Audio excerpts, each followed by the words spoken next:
교회력 지나면서 설명을 하니까 여러분도 다 아시겠지만 강림절은 성탄절 되기 4주 전부터 지킵니다. 4주 전부터 강림절이라고도 하고 대림절이라고도 하고 대강절이라고도 하고 어떤 데서는 또 장림절이라고도 하고 이름이 여러 가지인데 다 같은 뜻이에요. 다 같은 뜻이에요.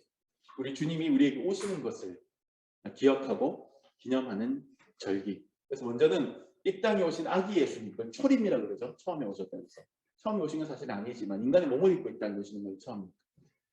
예수님이 아기 예수님 몸을 입고 이 땅에 오신 초림을 기억하고 그 다음에 언제가 다시 오셔서 이 땅을 심판할 재림, 종말의 때 재림을 또 묵상하고 기억하는 그런 두 가지 의미가 있습니다. 여기에 더해서 아기 예수님의 초림이나 종말의 때의 재림 사이에 오늘 우리가 살고 있는 삶의 매 순간에 예수님께서 계속 오셔서 임재하셔서 역사하시고 어루만지신다라고 하는 그 임재에 대해서도 우리가 좀 깊이 묵상하고 생각해 보면 좋을 것 같아요. 그런데 제가 개인적으로는 한 가지 불만이 있어요. 강림절에 대해서. 강림절이 좀 서운해할지 모르겠는데 제가 지금 강림절에 불만이 좀 있어요. 뭐냐면 좀 수동적인 느낌이 들어요. 강림절. 왠지 좀 수동적인 느낌이 들어요. 강림절의 핵심 주제가 주님은 오시고 우리는 기다리는 거예요. 그러니까는 뭔가 좀 움직이는 쪽은 능동적으로 움직이는 쪽은 주님이고 주체가 되시고 마냥 잘 기다리자는 우리 쪽은 괜스레 좀 수동적인 객체의 느낌이 나요. 마냥 잘 기다리자 조금 뭔가 수동적인 느낌이 납니다. 예수님의 고난을 묵상하는 사순절기나 고난주간 같은 경우에는 우리가 막 회개도 하고 막 금식도 하고 예수님의 고난에 동참하자 뭐 이런 액션이 우리 안에 있거든요. 부활절에는 또 부활신앙으로 무장하고 부활의 증인에 대해서 나가자 뭐 이런 메시지가 또 있어요. 성령 강림절은 성령의 역사를 계속 강조하고 그 성령 충만함 받아 우리가 변화된 삶을 살자 뭐 이런 메시지가 거기서 노출되는데 그래서 거기서 이제 여러 가지 신앙 훈련도 이제 가능하게 되는데 근데 이게 강림절이라고 하는 겁니다. 주님이 오십니다. 우리가 주님 오심을 기다립니다. 이거거든요. 이게 결론적으로 가다 보면 잘 기다리자. 이게 되는 거예요. 왠지 기다림하면 그냥 앉아서 이렇게 있는 것 같은 느낌이 들잖아요. 잘 기다리자. 이러다 보니 강림절이 되면 늘 제가 설교 메시지를 잡는데도 좀 어려움이 있고 갸우뚱합니다. 이게 과연 진짜 강림절의 핵심 메시지가 맞을까? 너무 수동적인 것 같다. 너무 한 걸음 떨어진 것 같다. 오늘 읽은 데살로니가 전서 말씀은 오늘 강림절 첫 번째 주일에 해당되는 교회력 본문 중에 하나거든요. 근데 제가 오늘 이 설교를 준비하려고 여러 가지 오늘에 해당되는 오늘자에 해당되는 교회력 본문들이 있어요. 구약에서 있고 시편에서 있고 복음서에서 있고 사도들의 서신서에서 있고 쫙 있는데 어떤 본문으로 설교를 할까 기도하면서 쭉 보는데 이 데살로니가 전서 말씀을 읽으면서 묵상을 하면서 조금 전에 제가 말씀드렸던 그 강림절에 대한 불만, 강림절에 대한 어떤 수동적인 이미지를 제 스스로도 불식시킬 수가 있었어요. 그래서 오늘 여러분과 함께 그 내용을 좀 나누어 보고 싶은 거예요. 일단 오늘 우리가 읽었던 말씀 제일 마지막 절 13절은 아주 전형적인 강림절 본문 말씀입니다. 13절 한번 다시 찾아 읽어보시죠. 13절 시작. 너희 마음을 굳건하게 하시고 우리 주 예수께서 그의 모든 성도와 함께 강림하실 때에 하나님 우리 아버지 앞에서 거룩함에 흠이 없게 하시기를 원하노라. 이게 무슨 말이에요? 예수님께서 언제 다시 강림하실 텐데 오실 텐데 그때까지 우리가 주님의 거룩하고 정결한 신부로서 사고치지 말고 흠 없이 나 자신을 잘 보존하고 잘 기다리자 이런 거예요. 아주 전형적인 강림절에 쓰일 만한 본문입니다. 자, 그런데 오늘 본문 말씀이 몇 절부터 몇 절까지로 잡혀 있어요? 교회력 본문이 9절부터 13절이에요. 그럼 지금 읽었던 13절은 마지막 결론에 해당되는 그 한 절이란 말이죠. 그러면 이 결론에 이르기 전까지 바울은 무슨 이야기를 하고 있을까 도대체? 오늘 본문은 9절부터인데 얼핏 보면 이게 읽으면 왠지 모르게 9절부터 12절까지는 강림절하고 크게 상관없는 본문처럼 보고 그냥 13절 한 절만 강림절 본문처럼 보고 9절부터 12절까지는 강림절하고 별로 상관없어 보여요. 차라리 13절 한 절만 달랑 읽는 게 훨씬 더 강림절 본문으로 집중력 있고 임팩트 있어 보입니다. 하지만 제가 다시 한번 꼼꼼하게 뜯어봤어요. 기도하면서 뜯어봤더니 나름 또 다른 의미가 읽히는 게 있어요. 오늘 말씀이 데살로니가 전서잖아요. 데살로니가 전서다라고 하는 건 뭐예요? 데살로니가 전서의 저자는 바울입니다. 사도 바울. 바울이 누구한테 보낸 편지예요? 바울이 데살로니가 교회 교인들에게 보낸 편지란 말이에요. 바울이 데살로니가 교회 교인에게 편지를 보냈다는 것은 지금 바울이 데살로니가 교회와 함께 있다는 얘기예요? 아니면 데살로니가 교회에서 멀리 떨어져 있다는 얘기예요? 떨어져 있다는 얘기죠. 그러니까 편지를 보내는 거 아니겠어요? 자, 이 데살로니가 교회에는요, 바울이 데살로니가에 갔을 때 전도에서 몇 명을 세웠어요. 몇 명을 세웠어요. 바울이 이제 저와 달리 능력이 있어서 가서 짧은 기간 머물러도 사람들이 이렇게 많이는 아니더라도 핵심 멤버들을 다 세우고 전도하고 딱 구성을 해놓고 이제 다른 도시로 떠나고 그래서 교회를 세우고 가는 데마다 이렇게 그런 능력이 탁월했던 사람인 것 같아요. 그러니까 바울이 데살로니가에 갔을 때 거기서 사람들을 몇 명 세워서 전도도 하고 복음도 전해서 핵심 교회 멤버들을 개척 멤버들을 딱 구성을 했었는데 근데 그냥 그게 순탄하게 된 게 아니라 여러 가지 어려움이 있었어요. 그 도시에서 핍박이 있었단 말이에요. 그게 어디에 나오냐면 나중에 찾아 읽어보세요. 사도행전 17장에 보시면 그 내용들이 나와요. 데살로니가에 바울이 갔을 때 핍박받았던 말. 근데 바울만 핍박받은 게 아니라 그 바울의 말씀을 듣고 복음을 받아들였던 사람들도 핍박을 받았거든요. 그러니까 그 초기 교인들, 핍박을 받았던 그 초기 교인들, 그게 바울 마음속에는 되게 좀 짠하게 남아 있었을 거란 말이죠. 그럼에도 불구하고 바울이 이제 데살로니가 일정을 마무리하고 다른 도시로 떠나고 다른 나라로 떠나고 했을 때도 데살로니가 교회 교인들은 바울이 떠난 다음에도 바울로부터 받은 복음을 잘 지키면서 열심히 신앙생활을 한 거예요. 그런 면에서 바울은 데살로니가 교인들을 굉장히 특별하게 사랑했던 것이죠.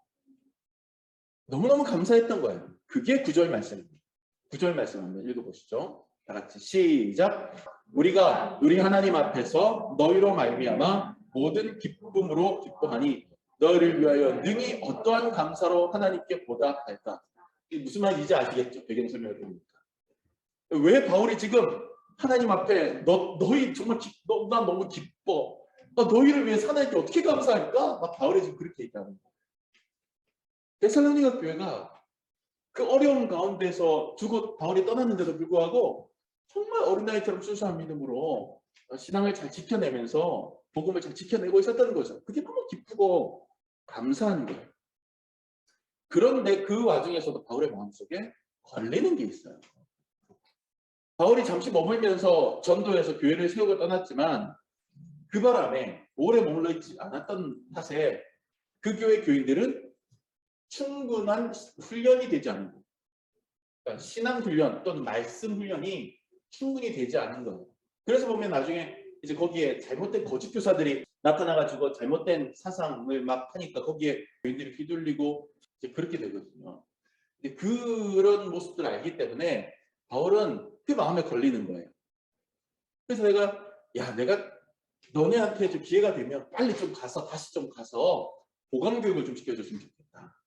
그걸 내가 정말 간절하게 바란다, 기다린다 그렇게 생각하는 거예요. 그게 10절 말씀입니다. 10절 읽어봅시다. 시작. 주야로 심히 간구함은 너희 얼굴을 보고 너희 믿음이 부족한 것을 보충하게 하려 합니다. 이게 무슨 말인지 이제 이해가 되시죠? 네. 바울이 기도하는 거예요. 내가 주야로 밤낮으로 하나님께 기도한다. 내가 너희한테 가서 우리 비대면이 아니라 대면해서 너희가 좀 부족했던 부분들을 내가 좀 가르치고 좀 보충을 좀 해서 좀 너네한테 좀 부족한 부분들 채워줘 주고 싶은 마음의 열망이 강하게 있다. 이 얘기를 10절에서 하는 것이죠. 자, 그런데 그 당시에 인터넷이 있었습니까? 줌이 있었습니까? 없었잖아요. 오로지 바울이 원거리에서 데살로니가 교회 교인들을 가르칠 방법은 이 편지, 그래서 이 편지도 쓰는 거예요. 데살로니가 전서후서처럼 편지인데 이 편지도 지금처럼 딱 보내면 슉 그냥 하루 이틀 만에 가는 게 아니라 인편으로 가는 거잖아. 사람이 손에 들고 가는 거예요.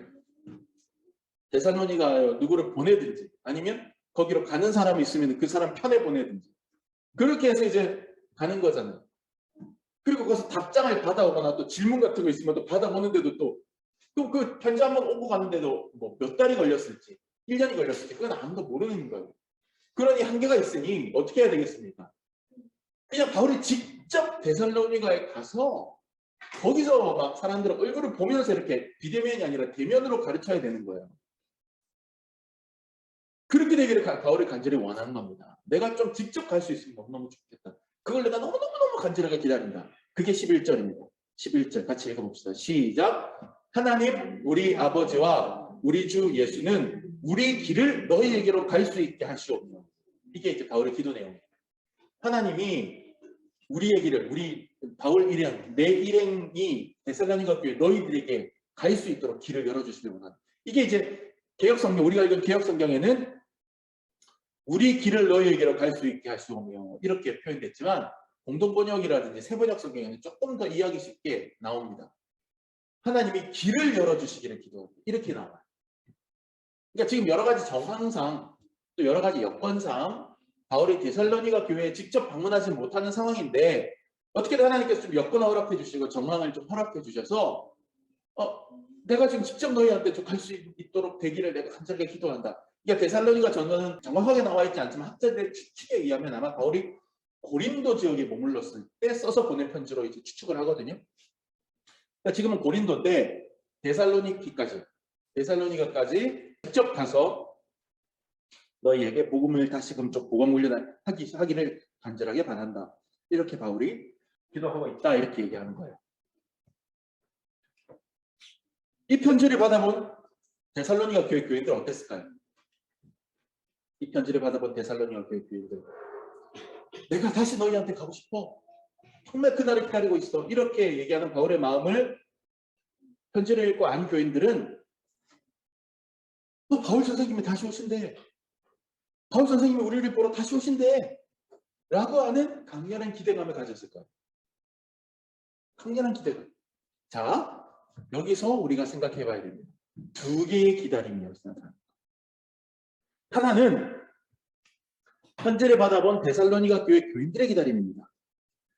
사랑하는 바울 사도가 우리를 보기 위해서 다시 올 마음이 있어. 언제나 다시 오실 거야. 그것을 기다리는 마음. 그런데 반대편 고린도 바울의 기다림이 또 있습니다. 바울은 어떤 기다림입니까? 그들에게 가고자 하는 열망. 그들에게 가고자 하는 기다림. 바울이 고린도에 있었다고 상상을 해봅시다. 정확하진 않지만 아마 고린도가 제일 추측하기에 확률이 높은 저작 장소니까. 바울이 있는 고린도와 데살로니가 교회가 있었던 데살로니가 사이에 상상으로 길을 이렇게 한번 그려보세요. 꼬불꼬불한 길도 좋고 직선 길도 좋고 길이 있었을 거 아니에요. 고린도에서 데살로니가까지. 이 길 양편 끝에 기다리는 두 존재가 있어요. 한쪽에서는 오기를 기다리고 다른 한쪽에서는 갈 수 있기를 기다리는 그런 존재가 있는 거죠. 길 양편에 두 개의 기다림이 공존합니다. 제가 오늘 강조하고 싶은 포인트가 바로 여기 있어요. 우리는 강림절을 우리가 기다리는 절기로 생각을 한단 말이에요. 주님이 오시기를 기다리는데 우리가 기다린다고 생각해요. 근데 저는 그게 전부가 아니라고 생각하는 거죠. 주님이 오시기를 우리도 기다리지만 우리에게 오시기를 가기를 주님께서도 더 간절히 열망하고 있다. 주님과 우리 사이에 길이 있다고 상상해 보세요. 고린도와 데살로니가 사이에 길을 그었던 것처럼 주님과 우리 사이에 길이 있다고 생각해 보면 이쪽 편에서 우리가 기다리고 저쪽 편에서 주님이 기다립니다. 오시기를 기다리는 이쪽 편의 기다림보다 사실은 우리에게 가고자 하는 저쪽 주님 편의 기다림이 훨씬 강하다고 저는 생각합니다. 그래서 저는 강림절은 주님을 기다리는 우리의 마음을 생각하는 절기이기도 하지만 정말 우리에게 오시고 싶어서 그 긴 세월을 인내하시고 기다리시고 우리가 돌아오기를 기다리는 그런 주님의 기다림도 우리가 좀 묵상하면 좋겠다 이런 생각을 해보게 되는 거죠. 저는 거의 주일 새벽까지 이 교회에서 카페에서 설교 준비를 합니다. 새벽까지 거의 해요. 거의 예외 없이 했던 것 같아요. 여태까지 2년 반 동안. 그렇게 새벽까지 이제 말씀 준비를 하고 이렇게 했는데 가끔 밤 12시가 넘은 시간 되면 전화가 옵니다. 아내한테서 영상통화가 옵니다. 아무도 없이 여기도 불 다 꺼놓고 제가 그 조명 하나만 켜놓고 하거든요. 갑자기 스산한 전화벨 소리가 옵니다. 아, 이게 무슨 일이지? 탁 하면 영상통화. 그냥 전화죠. 영상통화. 이건 마치 뭐냐? 아내들이 원래 남편들 술 마시러 가면 거기 어디야? 술집이야? 이러면 감시할 때 가끔 영상통화 듣는 그런 것 같은 느낌. 설교 준비 잘하고 있나? 꾸벅꾸벅 절고 있진 않나? 체크하려고 영상통화를 나한테 거는 건가? 아니에요. 왜 영상통화가 하냐? 되게 그런 경우는 우리 막내딸이 그때까지 잠이 들지 않았을 때예요. 늦게까지 잠들지 않는데 아빠가 안 오거든요. 아무래도 저도 평소에는 이때는 들어왔는데 이상하게 토요일은 그 시간이 됐는데도 그래도 안 들어. 그럼 아빠가 보고 싶다고 떼쓰는 거예요. 아빠 언제 와? 아빠 언제 와? 기다리는 거예요. 그러면 아내가 달래다 영상통화로 아빠 얼굴 한번 보여주는 거죠. 영상통화 속에서 아이는 정말 한 표정을 찍고 말합니다. 아빠 언제 와? 빨리 와. 아빠 보고 싶어. 그래요. 누가 보면 외국에 있는 줄 알 거예요. 아이는 아빠 오기를 기다립니다. 우리 큰 녀석 둘은 손에 핸드폰만 있으면 아빠가 늦게 들어오거나 말거나 신경도 안 쓰는데 우리 막내는 아직 어려서 그런지 아빠를 많이 보고 싶어하고 기다리고 그러는. 그러면 아빠인 제 입장은 어떨까요? 딸아이 전화 받고 나면 마음이 푸근해지면서 남편으로는 급해져요. 마음이 급해져요. 빨리 마무리하고 들어가서 아이 볼에 입 맞추고 팔베개 해주고 싶어지는 거예요. 저도 기다리는 거예요. 그렇게 기다리는 마음으로 일을 마치고 들어가서 문을 탁 열고 들어가면 아이가 아빠 하면서 막 일어나서 저를 반겨줄까요? 한 6개월 전까지는 그랬어요. 새벽에 들어가도 자다가도 문 열리는 소리가 먼저 일어나가지고 막 눈곱 비면서 도둑도둑 나와 아빠 이러면서 왔어요. 찐 감동. 한 6개월 전부터는 한 3, 4개월 전부터는 안 그래요. 새벽에 들어가도 들어오거나 나가 하고 개구리 자세요. 저만 마음이 급한 거였죠. 아이는 너무너무 슬픈 것처럼 세상 다 끝난 것처럼 기다리면서 아빠를 간절하게 찾는 퍼포먼스를 벌여놓고는 그냥 자는 거예요. 오거나 말고. 우리는 아빠를 기다리는 아이의 마음으로 강림절을 지냅니다. 구원자가 와서 우리를 도우시고 건지시고 어루만져 주시기를 간절히 바라는 마음으로 이 강림절을 맞고 지냅니다. 하지만 만남을 기다리는 그 기다림의 열망은 아이보다 오히려 아빠 쪽이 강하죠. 아이는 조금 기다리다가도 잠들어 버립니다. 기다리다가도 다른 재밌는 게 있으면 눈이 돌아갑니다. 하지만 엄마는, 아빠는 계속해서 아이가 신경 쓰입니다. 계속해서. 어제 제 아내가 서울에 결혼식이 있어서 좀 갔다 왔는데 친구랑 마찬가지로 벌써 늦게 결혼을 했어. 가야 돼서 가는데 우리 큰아이가 백신 2차를 금요일날 맞았거든요. 근데 열이 좀 났어요. 그러니까 이제 저는 저대로 카페에 나오고 아내대로 서울 나가는데 양쪽에서 계속 얘한테 이렇게 카톡하고 전화하고 열 좀 어때? 좀 어때? 계속해서 전화를 하는 거예요. 얘는 뭐 손에 핸드폰만 있으면 괜찮은데 이게 해열제인데 근데 아빠 엄마는 계속해서 마음에 씌는 거예요. 우리가 아빠 엄마를 기다리는 마음보다 아빠 엄마가 우리를 기다리는 마음 그런 거죠. 강림절의 진짜 기다림은 어쩌면 생각을 좀 반전시켜야 될지도 모르겠습니다. 강림절의 진짜 기다림은 주님 오시기를 기다리는 우리의 기다림이 아니라 우리가 마음 문 열기를 기다리는 주님의 뜨거운 기다림이 더 핵심이 아닐까? 예배학자들이 들으면 저더러 뭐라고 할지 모르겠지만 저 혼자 그런 생각을 해보는 거예요. 강림절에 진짜 누가 더 뜨겁게 기다리고 있을까? 우리를 기다리는 아버지 하나님의 기다림. 누가복음에 보면 예수님이 탕자의 비유를 들려주시거든요. 누가복음 15장. 탕자 이야기 다 아시죠? 한 아버지에게 두 아들이 있고 부자였어요. 두 번째 아들이 아버지한테 가서 얘기합니다. 아버지 어차피 돌아가시면 그 유산 절반 나한테 주실 텐데 그거 미리 좀 땡겨서 주시면 내가 좀 그거 가지고 좀 쓰겠습니다. 아버지 안 된다고 하는데도 때렸으니까 아버지가 어쩔 수 없이 재산을 떼어서 나누어 주었어요. 그 재산을 가지고 먼 나라로 갖고 가서 규모 있게 쓰지 못하고 텅텅 쓰고 방탕하게 하다가 재산 다 탕진하고 완전히 쫄딱 망해가지고 거지 중에도 상거지 중에도 상거지 중에도 상거지가 돼서 거지 오브 거지가 돼서 결국에는 어떻게 됩니까? 원래 아버지 집으로 다시 돌아오잖아요. 부끄럽지만 그래도 내가 살 길은 아버지한테 가는 거예요. 집에 도착할 때쯤 아버지가 버선발로 달려와서 눈물을 펑펑 흘리고 아들을 끌어안습니다. 아직 집에 가려면 멀었는데 어떻게 알았죠? 매일같이 아버지가 내다보는 거예요.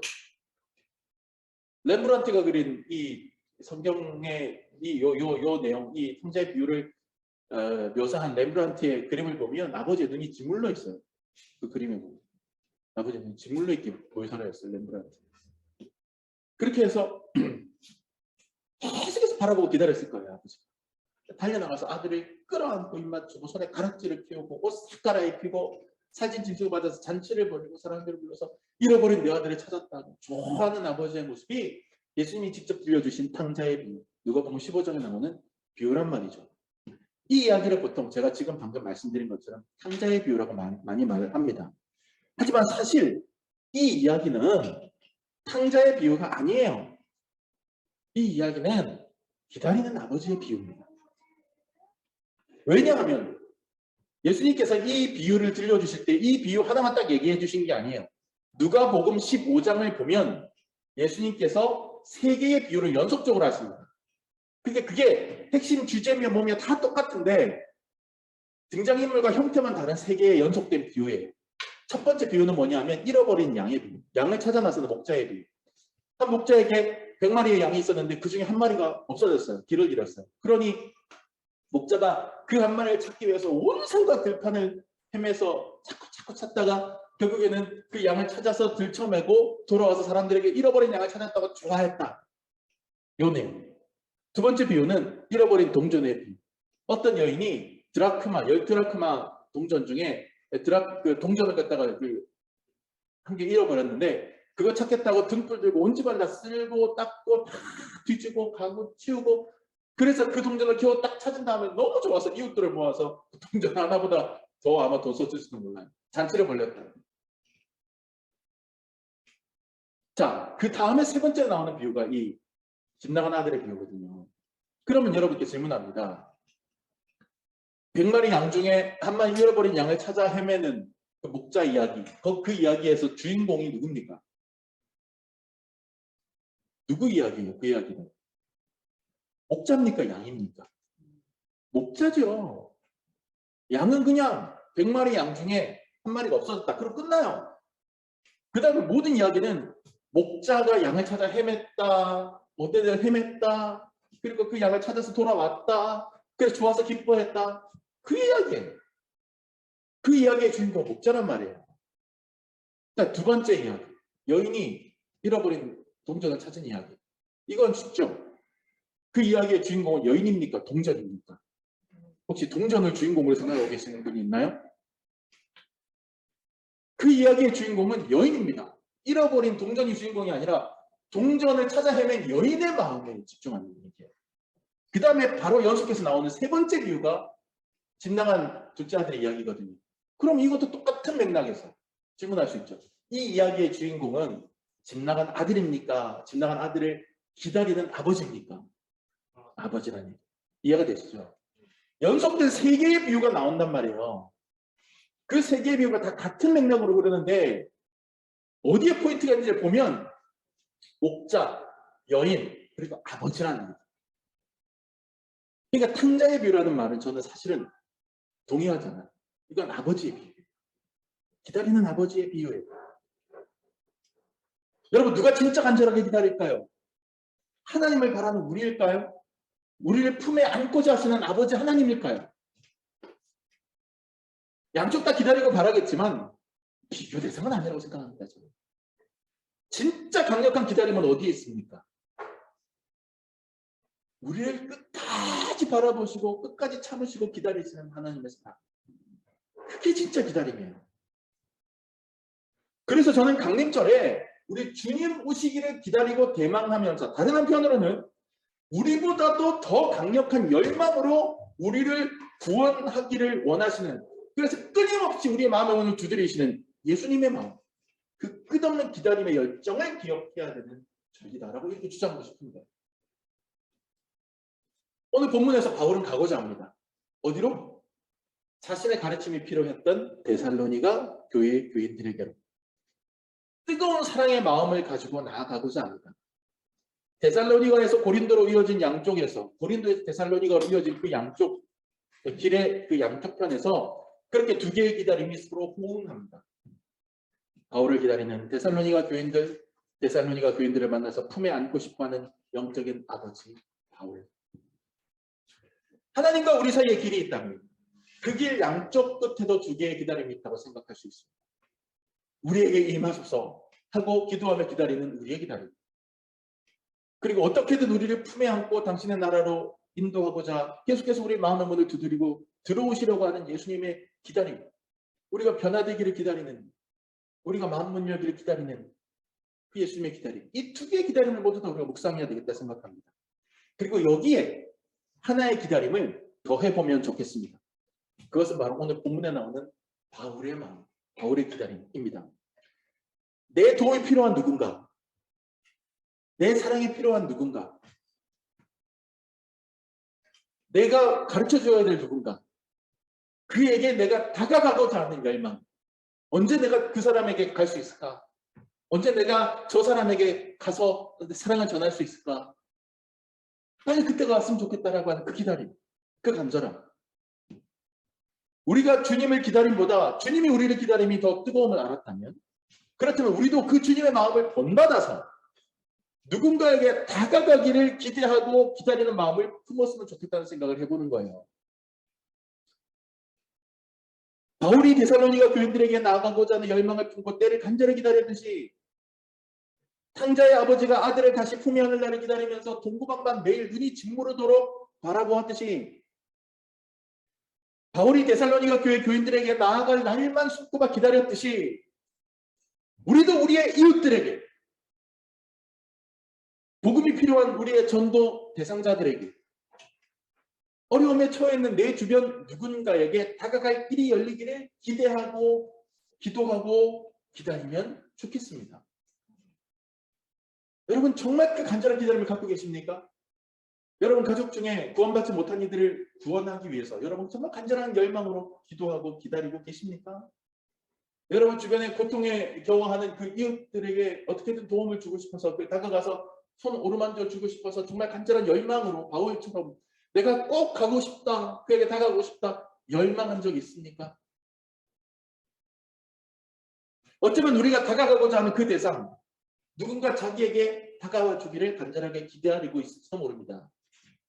누군가 내게 와서 말 걸어주기를, 누군가 너무 힘든 나를 위해서 기도해 주기를, 그 누군가 내 곁에 와서 나의 벗이 되어 주기를, 누군가 내게 와서 구원의 소식 전해주기를, 마치 지금 우리가 강림절에 주님 오시기를 기다리듯이 그도 누군가 와주기를 기다리고 있을지도 모릅니다. 그런데 길 저쪽 편에서 그렇게 기다리는 누군가가 있는데 길 이쪽 편에서 우리가 호응해 주지 않는다면 길 양편이 기다리면 안 되는 거잖아요. 우리도 잃어버린 동전을 찾는 여인의 마음으로, 길 잃은 양을 찾아 헤매는 목자의 심정으로, 물론 이것은 하나님을 아버지 대신 하나님에 대한 비유지만 그 마음을 우리가 좀 본받아서 닮아서 우리도 그런 기다림으로 열망으로 그 사람에게 나아가야죠. 하나님과 우리 사이에 놓인 그 길의 양쪽 끝에 저런 기다림이 서로 공존하고 서로 호응하듯이 그 사람과 나와의 사이에 놓인 길 양쪽 끝에도 동일한 기다림이 같이 있어야죠. 하나님이 우리에게 그것을 기대하시지 않겠습니까? 바울은 이렇게 데살로니가 교회 교인들에게 나아가고자 하는 열망을 표현한 뒤에야 마침내 13절에서 우리가 제일 먼저 읽었던 주님의 내려오심 강림에 대해서 얘기하고 있는 거예요.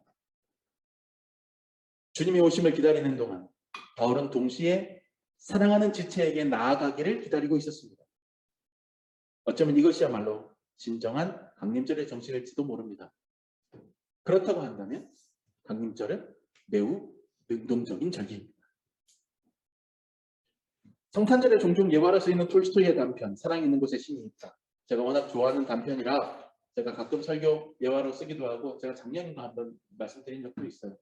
구두수 성공 마틴 이야기 여러분 아시죠? 제가 작년 성탄절인가 뭐 강림절에 제가 했었던 것 같아요. 톨스토이의 단편 구두수 성공 마틴 신실한 그리스 구두수 성공 마틴에게 어느 날 예수님께서 음성 들려주십니다. 마틴 내가 너를 너무 사랑한다. 내가 내일 너를 만나러 너희 집으로 가겠다. 다음날 마틴이 오실 예수님을 설레면서 기다립니다. 눈이 펑펑 내리는데. 근데 마틴은 그냥 가만히 앉아서 기다리지 않아요. 수동적으로. 앉아서 기다리지 않아요. 창밖을 보니까 눈을 맞으면서 일하는 늙은 청소하는 군인이 보여요. 문을 열고 들어오시라고. 들어와서 눈을 털고 앉아서 따뜻한 차를 대접하면서 그를 위로해 줍니다. 그리고 또 예수님을 기다려요. 그때 눈보라 속에서 아기를 업은 불쌍한 여인이 인생의 막장의 끝에 다다른 여인이 아기를 업은 채 눈을 쫄딱 맞으면서 있어요. 얼른 문을 열고 들어와서 먹을 것을 주고 따뜻한 옷을 입혀주고 그리고 손에 돈까지 얼마 쥐어주고 위로해주고 좋은 말로 권면해주고 보냅니다. 잠시 뒤에 한 할머니가 소년을 갖다가 자꾸 막 혼을 내고 있는데 소년이 사과를 훔쳤어요. 마틴이 얼른 둘 다 집으로 데리고 들어와서 할머니한테 그 노파에게 소년을 용서해 주도록 설득하고 소년이 훔친 사과값을 대신 지불해 주고 두 사람 사이에 화해와 용서를 중재한 다음에 내보냅니다. 그러고 나니 해가 졌어요. 예수님 안 왔어요. 그때 예수님이 그날 밤에 마틴에게 환상 중에 이렇게 들려주십니다. 마틴, 내가 오늘 너의 집에 갔었다. 그들의 모습으로 갔었다. 청소하는 청소부의 모습으로 그리고 아이를 업은 여인의 모습으로 그리고 사과를 훔친 소년과 그 노파의 모습으로 너에게 갔었다. 너는 나를 참 잘 맞아주었다. 그것을 환상 중에 마틴이 말씀을 써가다가 깨닫는 것. 그게 이 이야기입니다. 톨스토이의 단편. 톨스토이의 이야기 속에서 우리는 깨닫습니다. 주님이 오심을 기다리는 강림절은 결코 앉아서 감 떨어지길 기다리는 수동적인 절기여서는 안 된다. 주님이 누구보다도 능동적으로 우리에게 오시려는 것처럼 우리도 우리의 문을 열고 다가가야 되는 절기다. 마틴이 그랬던 거죠. 우리의 이웃에게 나아가 그의 마음 문을 열기를 찾으려고 노력해야 되는 절기다. 우리는 주님 오심을 기다리고 주님은 우리에게 가시기를 기다립니다. 주님과 우리 사이에 길이 있고 그 양끝에 두 개의 기다림이 있습니다. 그리고 우리에게는 우리의 이웃도 있습니다. 그들은 우리가 주님의 이름으로 자신들에게 다가와 주기를 기대하고 있을지도 모릅니다. 우리도 그들에게 주님의 이름으로 다가가기를 기대해야 합니다.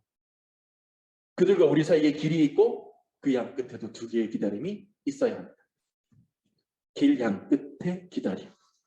이것이 2021년 강림절을 지내는 여러분에게 드리는 저희의 첫 번째 화두입니다. 이 화두를 보석처럼 품고 묵상하고 지내는 올해 강림절 되시기를 우리 남십자가교회 공동체 되시기를 예수님의 이름으로 축원합니다.